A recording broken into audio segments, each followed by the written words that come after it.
నాకు ఇచ్చారు. నేను బలహీనురాలిని అయినప్పటికీ రోజు ఆయన బలం ఇస్తున్నాడండి. ప్రార్థన ఆలకిస్తున్నాడు. మరి సంధ్య పట్ల ఎంతో ప్రార్థన అయ్యగారు అమ్మగారు చేశారు. ఉపవాసాలు ఉండాలి, కన్నీళ్ళు కార్చారు, మంచి కాన్పు సంధ్యకి ఇచ్చారు. మరి బాబు హాస్పిటల్లో ఉంటాడు. అది వచ్చేటట్టు ప్రార్థన చేయండి. సంధ్య దేవుడు మంచి ఆరోగ్యం ఇచ్చాడు.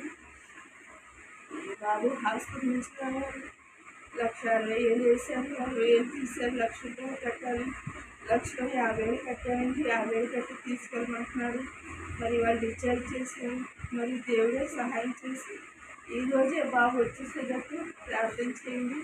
మరి అయ్యగారు అమ్మగారు ఎంతో ప్రార్థన చేస్తున్నారు. మరి వాళ్ళ బట్టి బాబు చుట్టూ కంచి వేశారు. బాబులో ప్రతి బలహీన మరి దేవుడు తీసేశారు. ఇవాళ పొద్దున నోట్లో వైరు ఉంటే అది కాలు పంపించే వైరు, అది కూడా తీసేసాడండి.